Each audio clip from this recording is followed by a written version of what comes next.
Hey, ladies and gentlemen, welcome to another edition of the SmackDown Live reaction show. You just finished watching WWE SmackDown Live.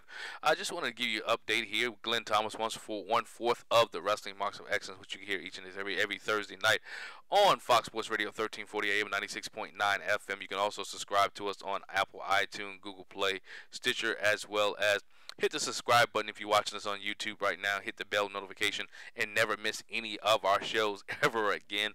And let's get down to the SmackDown Live update. We saw, starting off SmackDown Live this week coming from Indianapolis, Indiana. We started off with Becky Lynch and Charlotte Flair, the rematch from WWE SmackDown under SmackDown show that just happened in Australia. This match went back and forth with Becky Lynch and Charlotte Flair beating the living heck out of each other inside, outside of the ring. They brawled outside the ring enough to this match that the referee ended up counting both of these wrestlers out of the match. Counted out. So in other words, Becky Lynch did not lose because of DQ. It was definitely a count out, and they went on outside of the ring, continuing to fight with it. It took Charlotte Flair eventually spearing Becky Lynch through the Titantron here. And very good, hard hitting. These two showed how much they hate each other. They showed how much they can work together. They showed how their feud has grown. Whether you like Becky Lynch as a heel or you like Charlotte Flair as a face, nonetheless, these two women are bringing intensity into this match. If you watch SmackDown or you didn't watch SmackDown, to the point that the physicality in this match happens, and we will get another first. We'll get at the Evolution pay-per-view for the Women's Championship, WWE SmackDown Championship. We'll get the last woman standing match between Becky Lynch and Charlotte Flair. So the last page announced this on SmackDown tonight, and the last women standing match between Becky Lynch and Charlotte Flair at the Evolution pay-per-view. If you listen to my Raw reaction show, I told you that WWE is opening up more spots and putting different matches on there to make this Evolution pay-per-view one of the best. Even though it is an all-women's pay-per-view in the end of the month, they're working real hard to make sure that this pay-per-view is stacked. And so then we moved on to a funny segment of the night. We had Miz TV, where we saw Daniel Bryan and AJ Styles come out there. You had the Miz on Miz TV. What he tried to do, try to put Daniel Bryan and AJ Styles against each other. If you saw the WWE Super Show, you know that Daniel Bryan defeated the Miz in about 2 minutes and 30 seconds with a small package. Daniel Bryan called himself Mr. Small Package.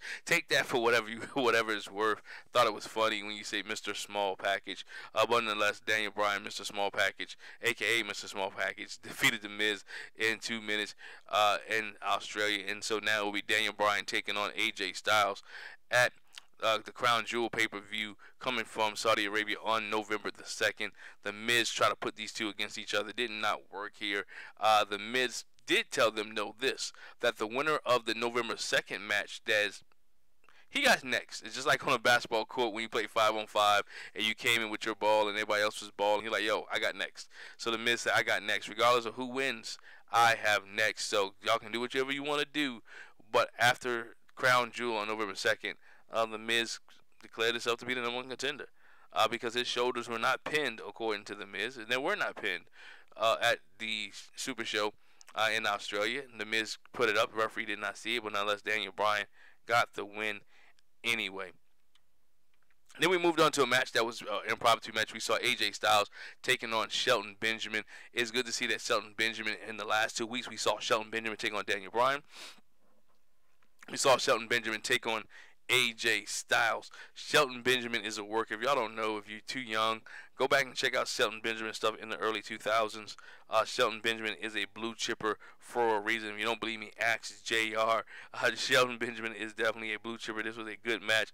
AJ Styles ended up winning this match by connecting with a phenomenal forearm over Shelton Benjamin for the win. AJ Styles beat Shelton Benjamin for the win here on WWE SmackDown. Good match, a good quality match by Shelton Benjamin for the last 2 weeks. Shelton Benjamin put on decent matches against Daniel Bryan and AJ Styles. Good to see Shelton Benjamin being put into a good spot against main event talent. Then we moved on to what they would call the World Cup qualifying match, where we had Jeff Hardy, returning Jeff Hardy, taking on an injured Samoa Joe. And you got your typical match here, your Samoa Joe hard-hitting, powerful impact matches. Jeff Hardy taking a couple bumps, taking some hard bumps from Samoa Joe. But Samoa Joe's knee gave out. For this guy to be a dominant force in the WWE, he's been losing in big matches as of late. Wanted to see Samoa Joe become WWE champion. Did not happen. Wanted to see Samoa Joe win his World Cup qualifying match to become one of the best in the world. Did not happen. Jeff Hardy really attacked Samoa Joe's knee. If you didn't watch the WWE Showdown from Australia, he hurt his knee after AJ Styles tried to put him through after going through a table on the Super Show. So, you know, Jeff Hardy attacked the knee, got the win, and Jeff Hardy will be involved in the World Cup match that also happens on the Crown Jewel pay-per-view on November the 2nd. WWE also hyped up Evolution being returned to the 1000 episode of SmackDown, which will be from the Capital One Center in Washington, D.C. Wanted to call it Verizon Center, but it's no longer the Verizon Center. It's the Capital One Center in D.C. up on next Tuesday night, the 1000 episode of Raw. So you have Evolution reunited, and you know who Evolution is. Evolution is Dave Bautista, Ric Flair, Triple H, and the Legend Killer Randy Orton himself. Then we go to Aiden English, one night in Milwaukee. Aiden English tried to show the rest of the clip, as you will, from what happened one night in Milwaukee. Did nothing really come from this. Lana said, you know, that English had been hacked, and she demanded the rest of the video be played, and it shows him coming out and her stopping his advances, and you know that he's trying to rub up on her and push up on her. Nonetheless, Aiden English said, you know, look, if Rusev gets us back together, we can have Rusev Day again. I won't show the video. We get Rusev Day again. It is one of those type things. You know, Aiden English comes out and says, you know, he wanted Lana to spend one night with Aiden English. Rusev goes after Aiden English to try to attack him. Aiden English escapes. Nonetheless, one night in Milwaukee didn't live up to the expectations. Like most one-night stands, it didn't live up to the expectations of what I thought one night in Milwaukee should be. This feud right here is going down the drain quickly, in my opinion. Let me know what you thought. Do you still like the one night in Milwaukee? Do you like the Aiden English and Rusev feud, or did it just take a turn for the worse tonight on WWE SmackDown? Let me know your thoughts and your opinions here. Then we moved on to the other qualifying match for the World Cup, and we have the returning Big Show. It's the Big Show. The Big Show taking on Randy Orton in this match. As you would know, Randy Orton definitely gets the win here. Catches the Big Show with an RKO out of nowhere. But it's good to see the big guy, the Big Show, back here on WWE SmackDown. Last time we saw him, he was on Raw. SmackDown had a lot of treats tonight. We know that Rey Mysterio will be returning to WWE SmackDown next week for the 1000th episode of SmackDown Live, but he would also be on the SmackDown roster. So you see a lot of different moves and parts here with with Rey Mysterio now being on SmackDown, with the Big Show now coming to the SmackDown. SmackDown, as I always mentioned, always said, I thought is the #1 show anyway right now over Raw, just because of the way they position the matches. Maybe just because it's 2 hours. I mean, look at tonight's SmackDown. We saw the start off with Becky Lynch and Charlotte Flair. We saw the end with Randy Orton on the Big Show here. So we had the matches were compact, did not too many matches, and there was more matches than there were backstage segments and people being involved. We saw a lot of good matches between a lot of good competitors.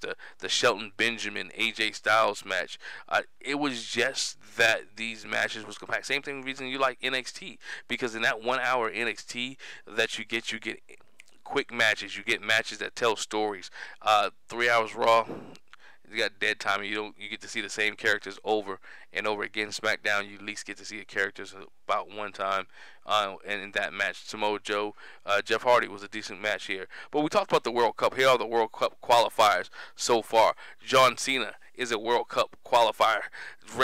Kurt Angle, if you did not know, the Conquistador, became a World Cup qualifier on Monday Night Raw by defeating Baron Corbin and the rest of the enhancement talent in the Battle Royal. We saw Randy Orton defeat the Big Show, who became part of the World Cup tournament, and then we saw Jeff Hardy defeated Samoa Joe to be round out right here. We have 4 more competitors left in the next coming weeks to determine who will be in the World Cup. And this World Cup tournament determines the best in the world. This will be at the Crown Jewel pay-per-view that's coming up. We saw that the greatest Royal Rumble, I'm not going to say ever, the greatest Royal Rumble crowned Big Braun Strowman as the champion for the greatest Royal Rumble. And now we get to see the World Cup tournament to determine the best in the world. Who are the other 4 competitors?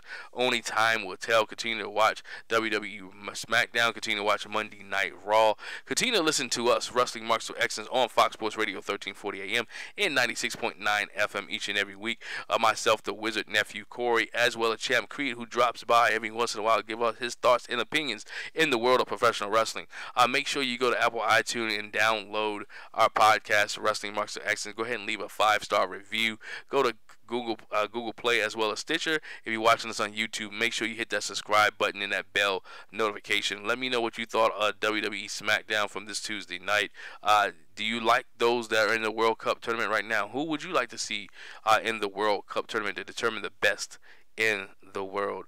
Ladies and gentlemen, thanks for joining us. As always, if you're not confirmed, consider yourself denied. End of story, ladies and gentlemen. Good night. Check us out Thursday as we go redo our weekly podcast. Good night.